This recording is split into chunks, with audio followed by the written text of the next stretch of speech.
ਸ਼ਰਮਾ ਜੀ, ਖਬਰਾਂ ਦੇ ਵੱਲ ਆਈਏ ਤੇ ਸ਼ੁਰੂਆਤ ਕਰੀਏ ਆਪਾਂ ਸਾਂਝੇ ਸਿਵਲ ਕੋਡ ਤੋਂ।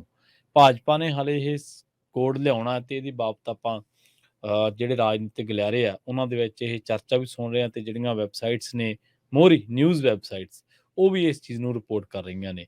ਪਰ ਦੱਸਦੇ ਆ ਕਿ ਭਾਜਪਾ ਨੇ ਤਾਂ ਸਿਵਲ ਕੋਡ ਲਿਆਉਣਾ ਤੇ ਪਰ ਆਮ ਆਦਮੀ ਪਾਰਟੀ ਹੈ ਜਿਹੜੀ ਉਹ ਪਹਿਲਾਂ ਹੀ ਹੱਕ ਦੇ ਵਿੱਚ ਨਿੱਤਰ ਗਈ ਜੀ। ਇੰਨੀ ਕਾਲ ਬਿਲਕੁਲ ਜੀ, ਉਹ ਕਹਿੰਦੇ ਕਿ ਉਹਨਾਂ ਨੂੰ ਜ਼ਿਆਦਾ ਕਾਲ ਹੈ ਕਿ ਹਾਂ ਅਸੀਂ ਆਪਣੇ ਆਪ ਨੂੰ ਅਸਲੀ ਦੇਸ਼ ਭਗਤ ਸਾਬਤ ਕਰ ਲਈਏ, ਹੈ ਨਾ ਜੀ ਜੀ। ਸੋ ਇਸ ਲਈ ਇਸ ਪਹਿਲੂ ਨੂੰ ਪ੍ਰਵੀਨ ਜੀ ਜਿਹੜਾ ਇਹ ਇੱਕਸਾਰ ਨਾਗਰਿਕ ਦਾ ਹਵਾਲਾ ਹੈ ਜਾਂ ਇਹ ਸਾਂਝੇ ਸਿਵਲ ਕੋਡ ਦੀ ਗੱਲ ਹੈ, ਹਾਂਜੀ, ਇਸ ਨੂੰ ਮਹਿਜ ਇੱਕ ਸਮਾਨ ਕਾਨੂੰਨ, ਇੱਕ ਸਮਾਨ ਨਾਗਰਿਕਤਾ, ਇੱਕ ਸਮਾਨ ਢੰਗ ਤਰੀਕੇ ਵਜੋਂ ਦੇਖਣ ਦੀ ਲੋੜ ਨਹੀਂ। ਇਹਦੇ ਬਹੁਤ ਗਹਿਰੇ ਭਾਵ ਨੇ। ਠੀਕ ਹੈ ਜੀ। ਪਹਿਲੀ ਨਜ਼ਰ ਦੇ ਵਿੱਚ ਇਹ ਸਿੱਧੇ ਰੂਪ ਚ ਸਮਝ ਆਉਣ ਵਾਲਾ ਨਹੀਂਗਾ ਕਿ ਇਹਦਾ ਅਸਰ ਕਿੱਥੇ ਤੱਕ ਜਾਣਾ ਜੀ। ਇਸ ਦੇ ਚਰਚਾ ਇਸ ਲਈ ਆਈ ਹੈ ਕਿ ਪਿਛਲੇ ਦਿਨੀ ਨਰਿੰਦਰ ਮੋਦੀ ਹੋਰਾਂ ਨੇ ਕਿਹਾ ਕਿ ਇੱਕ ਪਰਿਵਾਰ ਤੋਂ ਦੋ ਕਾਨੂੰਨ ਕਿਵੇਂ ਹੋ ਸਕਦੇ ਨੇ। ਮਤਲਬ ਉਹ ਪੂਰੇ ਭਾਰਤ ਨੂੰ ਇੱਕ ਪਰਿਵਾਰ ਦੱਸ ਕੇ ਉਸ ਹਵਾਲੇ ਨਾਲ ਇਹ ਗੱਲ ਕਰ ਰਹੇ ਸੀ ਕਿ ਇੱਥੇ ਮੁਸਲਮਾਨਾਂ ਦੇ ਵੱਖਰੇ ਕਾਨੂੰਨ ਕਿਵੇਂ ਨੇ, ਇੱਥੇ ਸਿੱਖਾਂ ਦੇ ਵੱਖਰੇ ਕਾਨੂੰਨ ਕਿਵੇਂ ਨੇ, ਇੱਥੇ ਘੱਟ ਗਿਣਤੀਆਂ ਲਈ ਵੱਖਰਾ ਢੰਗ ਤਰੀਕਾ ਕਿਉਂ ਹੈ, ਇੱਥੇ ਆਦੀਵਾਸੀਆਂ ਲਈ ਨਾ ਵੱਖਰੇ ਉਹਨਾਂ ਦੇ ਸਿਧਾਂਤ ਕਿਉਂ ਨੇ। ਸੋ ਸਾਰੇ ਨੂੰ ਰਲਗੱਡ ਕਰਨਾ ਚਾਹੁੰਦੇ ਨੇ ਜੀ। ਸੋ ਉਸ ਰਲਗੱਡ ਦੇ ਵਿੱਚੋਂ ਇਹ ਸਾਂਝੇ ਸਿਵਲ ਕੋਡ ਦੀ ਦੂਸਰੇ ਪਾਸੇ ਪ੍ਰਕਿਰਿਆ ਦੇ ਤਹਿਤ ਇਹਦਾ 15 ਜੁਲਾਈ ਤੱਕ ਦਾ ਸਮਾਂ ਬਣਦਾ ਜਦੋਂ ਤੱਕ ਸਾਰਿਆਂ ਤੋਂ ਰਾਏ ਮੰਗੀ ਗਈ ਹੈ। ਤੇ ਉਸ ਰਾਏ ਦੇ ਵਿੱਚ ਕਰੀਬ ਮਤਲਬ ਦੱਸ ਰਹੇ ਸੀਗੇ ਕਿ 8.5 ਲੱਖ ਦੇ ਕਰੀਬ ਜਵਾਬ ਮਿਲ ਚੁੱਕੇ ਨੇ ਹੁਣ ਤੱਕ ਕਾਨੂੰਨ ਕਮਿਸ਼ਨ ਨੂੰ ਇਸ ਮਾਮਲੇ 'ਚ। ਠੀਕ ਹੈ। ਤੇ ਉਹ ਇੰਨੇ ਤੋਂ ਵੱਧ ਜਵਾਬ ਇਕੱਠੇ ਹੋ ਗਏ, ਪਰ ਮਤਲਬ ਉਹ ਕਹਿੰਦੇ ਕਿ ਉਹਦੇ ਨਾਲੋਂ ਗਵਾਹ ਜ਼ਿਆਦਾ ਕਾਲਾ ਹੈ ਨਾ, ਮਦਈ ਨਾਲੋਂ ਕੀ ਹੈ ਉਹ ਕਹਾਵਤ ਹੁੰਦੀ ਹੈ ਆਪਣੀ, ਹੈ ਨਾ।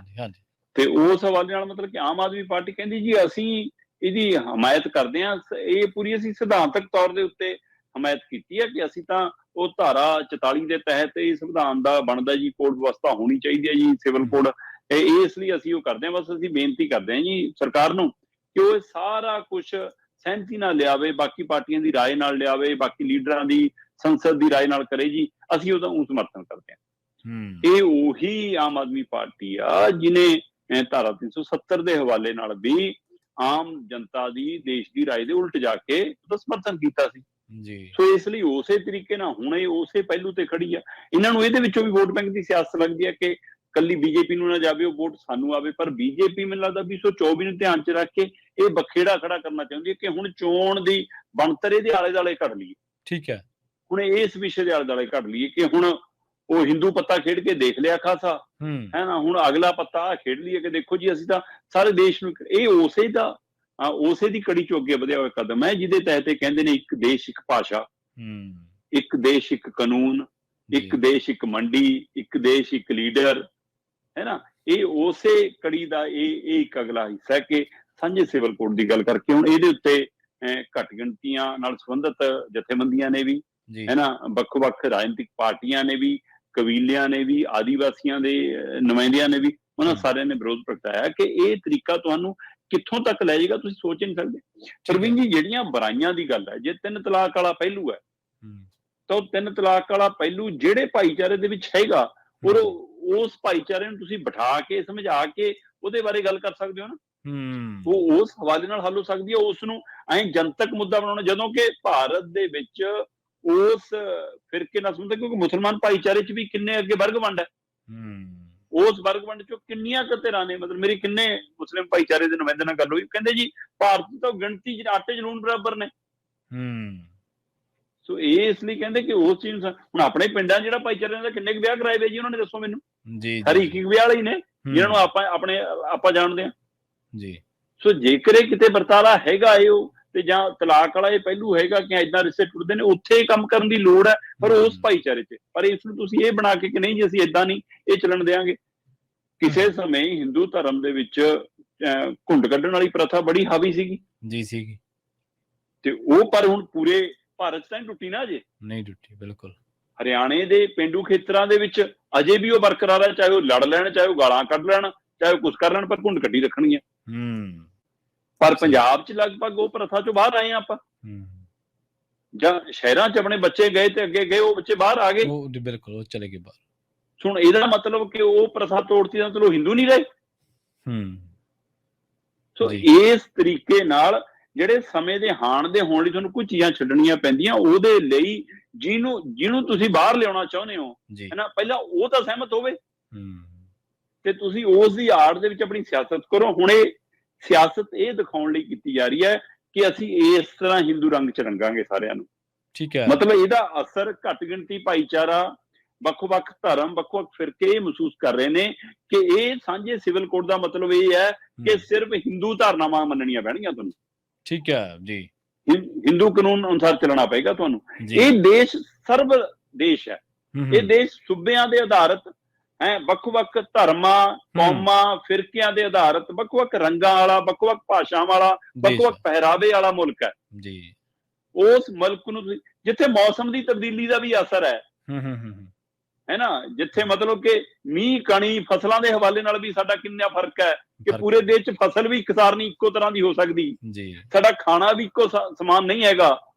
ਸੋ ਤੁਸੀਂ ਉਸ ਨੂੰ ਇੱਕ ਕਾਨੂੰਨ ਕਿਵੇਂ ਲਿਆ ਕੇ ਰੰਗ ਬੰਨ ਸਕਦੇ ਹੋ?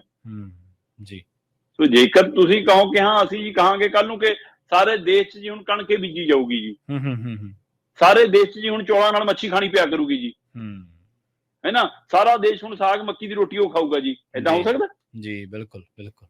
ਇਹ ਉਸੇ ਹਵਾਲੇ ਨਾਲ ਇਹ ਸਾਂਝਾ ਸਿਵਲ ਕੋਡ ਪਹਿਲੀ ਨਜ਼ਰੇ ਮਤਲਬ ਅਰਜਲਬਰੇ ਦਾ ਸਵਾਲ ਵਰਗਾ, ਜਿਹੜਾ ਸਿੱਧਾ ਸਮਝ ਨਹੀਂ ਆਉਣਾ। ਠੀਕ ਹੈ ਜੀ। ਪਰ ਇਹ ਬਹੁਤ ਗਹਿਰਾ ਮਾਰ ਪਾਊਗਾ, ਬਹੁਤ ਗਹਿਰਾ ਅਸਰ ਪਾਊਗਾ। ਔਰ ਆਮ ਆਦਮੀ ਪਾਰਟੀ ਦੇ ਸਮਰਥਨ ਦਾ ਕਾਰਨ ਵੀ ਇਹੀ ਹੈ ਔਰ ਭਾਜਪਾ ਦਾ ਇਹਨੂੰ ਮੁੱਦਾ ਲਿਆਉਣ ਦਾ ਕਾਰਨ ਵੀ ਇਹੀ ਹੈ ਕਿ ਅਸੀਂ ਹੁਣ ਰਾਜਨੀਤੀ ਦਾ ਧੁਰਾ ਬਦਲ ਲਈਏ, ਅਸੀਂ ਆਪਣਾ ਟਰੈਕ ਬਦਲ ਲਈਏ। ਹੁਣ ਅਸੀਂ ਧਰਮ ਤੋਂ ਆ ਕੇ ਇੱਕ ਕਾਨੂੰਨ ਤੇ ਲਿਆਈਏ ਤਾਂ ਕਿ ਸਾਰਿਆਂ ਨੂੰ ਲੱਗੇ ਕਿ ਲੈ ਵੀ ਏਦਾਂ ਰਾਜ ਸਥਾਪਿਤ ਕਰਾਉਣਾ ਸਾਡਾ ਇਹਨਾਂ ਨੇ।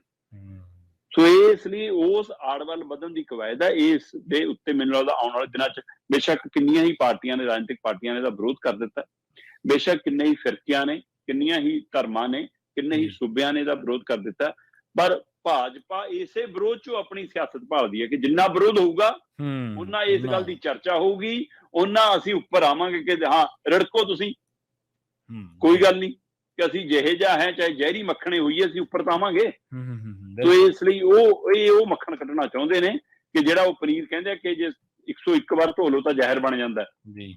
ਸੋ ਇਸ ਲਈ ਬਾਰ-ਬਾਰ ਇਹ ਮੁੱਦੇ ਦੇ ਉੱਤੇ ਢਵਾਈ ਚਾਹੁੰਦੇ ਨੇ ਤਾਂ ਕਿ ਬਾਅਦ ਚੋਂ ਚਾਹੇ ਉਹ ਜ਼ਹਿਰੀ ਰੂਪ ਤੇ ਸਾਹਮਣੇ ਆਈਏ, ਪਰ ਅਸੀਂ ਆਪਣੀ 2024 ਲਈ ਇੱਕ ਜ਼ਮੀਨ ਤਿਆਰ ਕਰ ਲਈਏ। ਇਹ 2024 ਦੀ ਜ਼ਮੀਨ ਤਿਆਰ ਕਰਨ ਲਈ ਸਿਵਲ ਕੋਡ ਦਾ ਮੁੱਦਾ ਉਭਾਰਿਆ ਜਾ ਰਿਹਾ ਔਰ ਆਮ ਆਦਮੀ ਪਾਰਟੀ ਦੀ ਮਜਬੂਰੀ ਵੀ ਹੈ ਕਿਉਂਕਿ ਉਹ ਉਸੇ ਦਾਇਰੇ ਚੋਂ ਨਿਕਲ ਕੇ ਆਈ ਆ, ਉਸੇ ਸੋਚ ਦੇ ਉੱਤੇ ਕੰਮ ਕਰਦੀ ਹੈ, ਉਸੇ ਏਜੰਡੇ ਤੇ ਕੰਮ ਕਰਦੀ ਹੈ। ਉਹਦੀ ਇੱਛਾ ਵੀ ਉਸੇ ਮਤਲਬ ਕਿ ਰਾਜਨੀਤੀ ਦੇ ਉੱਤੇ ਕਬਜ਼ਾ ਕਰਦੀ ਹੈ ਜਿਹਦੇ ਉੱਤੇ ਬੀਜੇਪੀ ਚੱਲ ਰਹੀ ਹੈ। ਸੋ ਇਸ ਲਈ ਉਹਨੇ ਸਿਧਾਂਤਕ ਦਾ ਨਾਂ ਦੇ ਕੇ ਆਪਣਾ ਸਮਰਥਨ ਦਿੱਤਾ। ਅਸਲ ਦੇ ਵਿੱਚ ਉਹ ਧਾਰਾ 370 ਤੋਂ ਬਾਅਦ ਜਿਵੇਂ ਹੁਣ ਇਸੇ ਸਮਰਥਨ ਦੇਈ ਆ, ਉਹਨੇ ਦੱਸਤਾ ਕਿ ਅਸੀਂ ਕਿਹੜਾ ਰਾਹ ਹੈ, ਸਾਨੂੰ ਹੁਣ ਆੜਾ ਟੀਮ ਕਹੋ ਤੇ ਚਾਹੇ ਬੀ ਟੀਮ ਕਹੋ। ਜੀ ਜੀ ਜੀ। ਦੇਖੋ ਇੱਕ ਗੱਲ ਤਾਂ ਹੈਗੀ ਹੈ, ਪੋਲਰਾਈਜੇਸ਼ਨ ਦੇ ਵਿੱਚ ਭਾਜਪਾ ਦਾ ਕੋਈ ਤੋੜ ਨਹੀਂ ਹੈ। ਕਿਸੇ ਵੀ ਮਸਲੇ ਦੇ ਧਰੂਵੀਕਰਨ ਕਿਵੇਂ ਕਰਨਾ ਇਹ ਭਾਜਪਾ ਤੋਂ ਬਿਹਤਰ ਕੋਈ ਜਾਣਦਾ ਨਹੀਂ ਹੈ। ਪਰ ਜਿਵੇਂ ਤੁਸੀਂ ਕਿਹਾ ਕਿ ਜਿਵੇਂ ਜਿਵੇਂ ਇਹਦੇ ਤੇ ਚਰਚਾ ਜ਼ਿਆਦਾ ਹੋਊਗੀ, ਆਉਣ ਵਾਲੇ ਦਿਨਾਂ ਦੇ ਵਿੱਚ ਲੋਕ ਸੜਕਾਂ ਤੇ ਵੀ ਆਉਣਗੇ, ਵਿਰੋਧ ਵੀ ਹੋਊਗਾ ਔਰ ਫਿਰ ਉਸ ਤੋਂ ਬਾਅਦ ਲੋਕ ਵੰਡੇ ਜਾਣਗੇ। ਤੁਹਾਨੂੰ ਜਿਵੇਂ ਪਤਾ ਹੀ ਹੈ ਹਰੇਕ ਮਸਲੇ ਤੇ CAA NRC ਦੇ ਮਸਲੇ ਤੇ ਲੋਕ ਵੰਡੇ ਗਏ।